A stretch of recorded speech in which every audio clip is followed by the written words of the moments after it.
Cat exam जैसे tough exams में तुक्का मारकर कोई क्वेश्चन सही किया जा सकता है. My target for students will be typically maximize your attempts. If I mark all A's, is there some probability of getting good marks in CAT examination? Or तो अगर रैंडम तुक्का भी मारा दो ऑप्शंस में तो भी 50% प्रोबेबिलिटी है. तो हमेशा यही फील करता हूँ कि सर मैंने ए लगा दिया है बट देखते हैं सही होता है क्या. नहीं होता. अरे भाई देखते हैं सही होता है क्या, ये वाली फीलिंग अगर हर क्वेश्चन में ही आ रही है तो उन क्वेश्चंस को क्यों छोड़ना.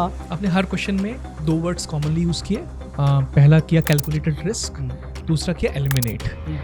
Are there some logical ways of eliminating? आज का पॉडकास्ट देखकर स्टूडेंट्स ना तुक्के लगाने में पीएचडी कर देंगे.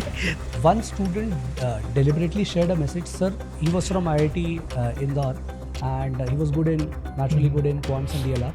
He was struggling with VRC. तो फिर मतलब जो तेरे को लगता है ना कि तेरे को करेक्ट आंसर है उसको छोड़कर दूसरा मार्क कर दे.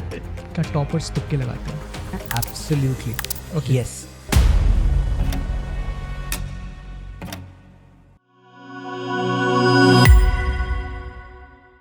इस पॉडकास्ट को स्टार्ट करने से पहले मुझे वो मूवी का सीन याद आ रहा है जहां पर एक स्टूडेंट जय माता दी कर कर सारे आंसर्स को मार्क करता है and at the end he tops the examination.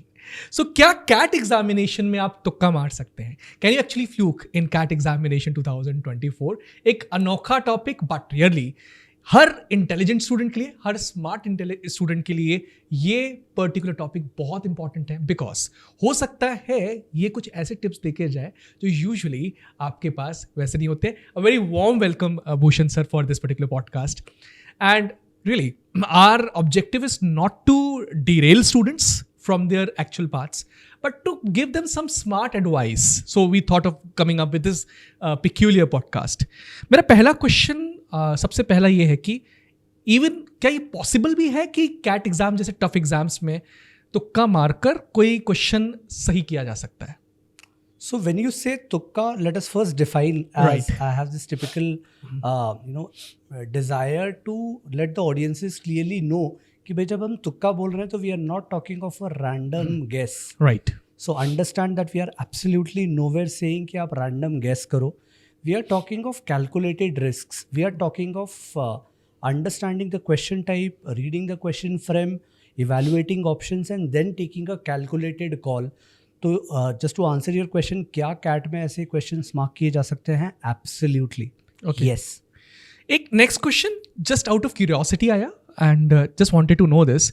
If I mark all A's, is there some probability of getting good marks in CAT examination or a difficult examination like this? No, so you can think of it mathematically as well.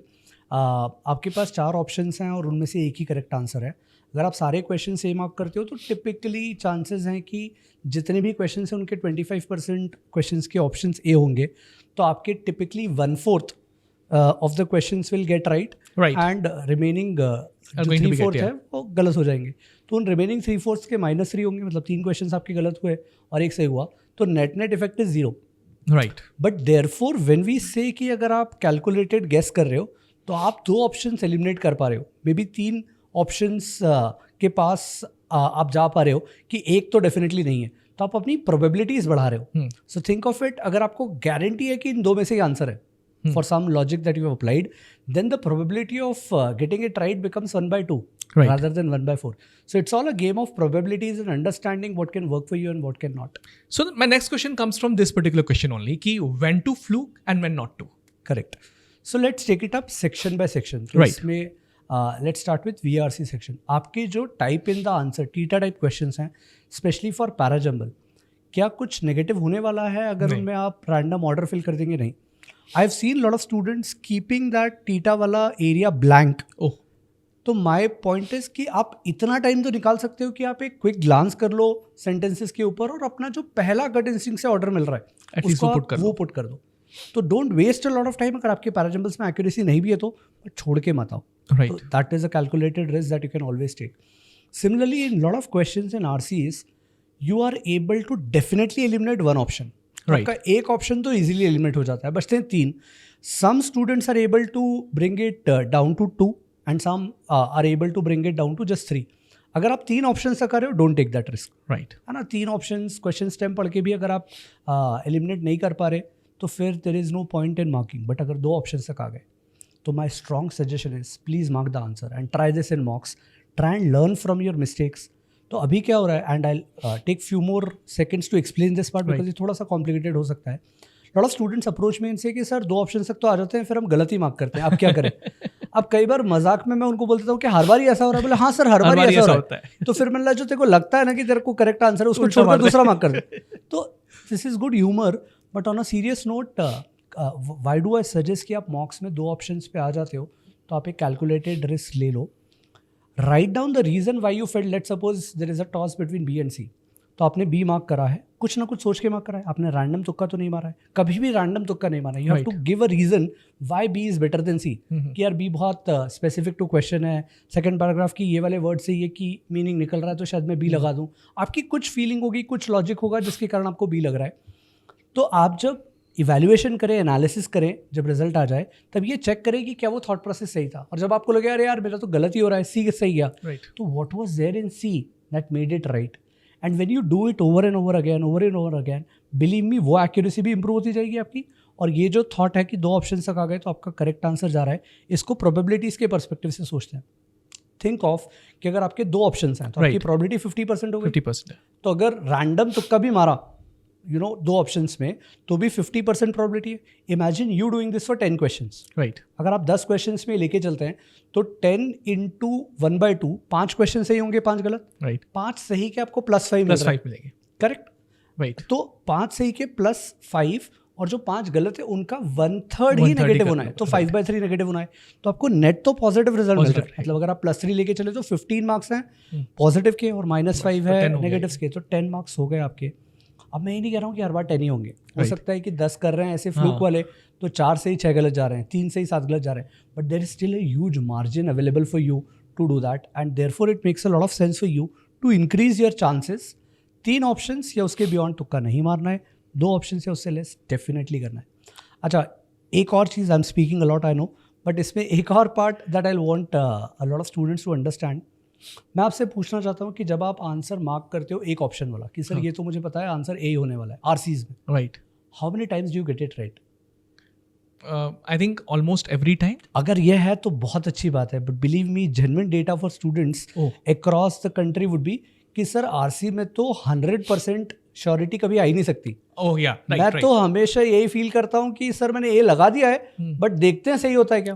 अरे भाई देखते हैं सही होता है क्या, ये वाली फीलिंग अगर हर क्वेश्चन में ही आ रही है तो उन क्वेश्चंस को क्यों छोड़ना जिनमें 2 ऑप्शन तक आप जा पा रहे हो. डेफिनेटली मार्क कर दो your chances. So my target for students will be typically maximise your attempts. There is no compromise on learning, there is no compromise on understanding, but फिर भी आप रिस्क तो ले सकते हो. आपने हर क्वेश्चन में 2 वर्ड्स कॉमनली यूज किए. पहला किया कैलकुलेटेड रिस्क, दूसरा किया eliminate. Are there some logical ways of eliminating? Yes, and again we can go question by question और topic by topic. Let's suppose एक सिनेरियो लेते हैं LR या DI के सेट का, जहाँ पर रेंज ऑफ वैल्यूज़ पूछी है और वो इंटीजर वैल्यूज़ हैं. राइट. अब रेंज ऑफ वैल्यूज़ में इंटीजर वैल्यूज़ हैं तो बहुत एक्सट्रीम वाला ऑप्शन और विच इज़ वेरी लो और बहुत हाई वाला ऑप्शन को आप कंपेयर करके सोच सकते हो कि रेंज ऑफ वैल्यूज़ में क्या ये फिट इन होगा. और कई बार यू विल फाइंड कि certain options are so out of the way कि पता पड़ जाएगा कि यार इस रेंज ऑफ वैल्यूज़ में ये वैल्यू तो फिट बैठ ही नहीं सकती.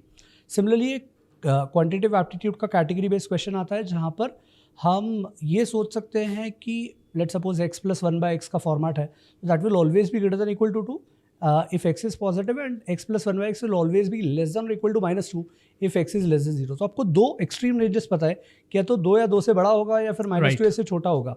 तो बहुत सारे ऑप्शंस, इनफैक्ट बहुत सारे स्टैंडर्ड क्वेश्चंस तो डायरेक्टली इससे हो जाएंगे कि आपको पता है कि एलिमिनेट कर देना है.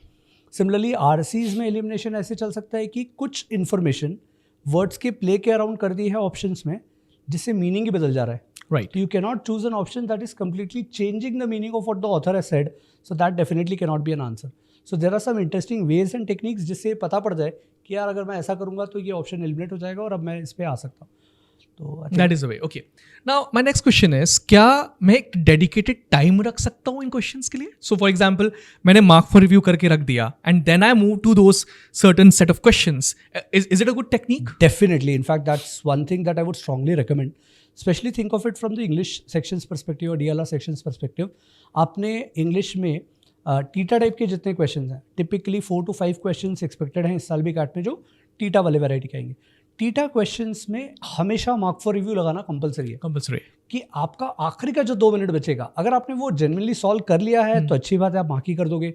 नहीं करा है तो एक रैंडम गेस तो लगा ही दोगे क्योंकि इसमें नेगेटिव नहीं है, there is nothing for you to lose. तो आप मार्क फॉर रिव्यू ऑप्शन का बहुत अच्छा यूज़ कर सकते हैं theta type questions. The other way round बहुत सारे ऐसे क्वेश्चंस हैं जहाँ पर आपको पता है कि ऑप्शंस अवेलेबल है और वो ऑप्शंस के साथ क्वेश्चंस की इन्फॉर्मेशन ऐसी है जहाँ पे एलिमिनेशन लगाया जा सकता है। जो टेक्निक्स हमने अभी कैट 480 PYQs की सीरीज़ भी करी, there were at least if I can रफली say there were at least 50 odd questions out of 480 जहाँ पर एलिमिनेशन की टेक्निक्स बहुत वंडरफुली लगी हैं। So students have appreciated that as well कि सर ये तो अभी कभी हमने सोचा ही नहीं कि 7 के मल्टीपल होना ज़रूरी है, तो 2 ऑप्शन तो ऐसे ही एलिमिनेट हो गए, बचे हुए 2 में आएगा। तो इस तरह की टेक्निक्स जब आप अप्लाई कर सकते हो तो mark it for review, come back to them later, eliminate few of the choices and then mark the best possible answer. I've seen some very risky students. अब वो ये कहते हैं कि अगर मेरे 2-3 क्वेश्चन बचे हैं और am I eliminating एक पर्टिकुलर ऑप्शन को मैं एलिमिनेट कर दे रहा हूँ, मेरे पास 3 ऑप्शंस बचे हैं तो भी मैं तुक्का मारता हूँ, क्या ये सही स्ट्रैटेजी है? Again, it's dicey. It can affect both ways. मतलब it's a double-edged sword. Luck वाला गेम हो जाएगा फिर। Okay, mathematically it does not make sense. It doesn't make sense. Mathematically it does not make sense because आपका 1/3 negative हो रहा है और आपकी प्रोबेबिलिटी 1/3 है, सो आपका टाइम इन्वेस्टमेंट ही बहुत ज़्यादा है। So it doesn't make sense क्योंकि आपका एक क्वेश्चन सही हो गया तो चांसेस है 1/3, तो 3 में से 1 सही होगा, 2 गलत होंगे। सो +3 वहाँ मिल रहा है और -2 यहाँ जा रहा है, but in a very small sample size that is a very difficult thing to happen. +3 -1 वाली स्ट्रैटेजी 2 ऑप्शंस के लिए works really well, but for +3 -1 in 3 options it's a bit dicey. मुझे ऐसा लग रहा है कि आज का पॉडकास्ट देखकर स्टूडेंट्स ना तुक्के लगाने में PhD कर देंगे। Let's end it on a very interesting question also. Last question है, आपने खूब सारे टॉपर्स दिए हैं सर, क्या टॉपर्स तुक्के लगाते हैं? I'll share few perspectives from some of the previous students who have joined IIM Ahmedabad. One student deliberately shared a message, sir, the best piece of advice that I've received from you so far has been to attempt all 24 questions in VRC. Oh. And he was from IIT Indore, and he was naturally good in quants and DLR. He was struggling with VRC. And this strategy that we were discussing, eliminating options and taking a risk, I think worked wonderfully well for him in the actual CAT, in the mocks as well. My only caution is, please don't directly attempt such strategies in the CAT exam. So please be very mindful of the fact that you have to try them out in the mocks. Be confident yourself. Just because somebody is saying, don't believe it. Don't believe me. Don't believe any experts in the world. Try it out for your own self. Realize the utility of it. Understand whether you are able to execute and implement the way they are expected to be implemented. Have an expert guidance under the leadership of some mentor that you are attached to, and then figure out whether it makes sense. आप logical reasoning के students हो, please किसी को भी blindly follow मत करें. It can be dangerous. Please do not repeat such actions at home without any super due caution. Due caution. All right, I think it was a very interesting conversation, and I think काफ़ी सारे students का motivation भी बढ़ाता है ऐसा talk, because there's something fishy into it, but certainly it's giving you an edge over others बिना कुछ किए. So that's all from my side and from Bhushan sir's side in this particular episode. बहुत सारे interesting podcast आने वाले हैं, तो like करना, शेयर करना, जितने डाउट्स है कमेंट सेक्शन को पूरा भर दो, एंड एक बहुत इंपॉर्टेंट चीज़, पहली बार आ रहे हो तो सुपरग्रेट्स कैट को सब्सक्राइब किए बिना मत जाना.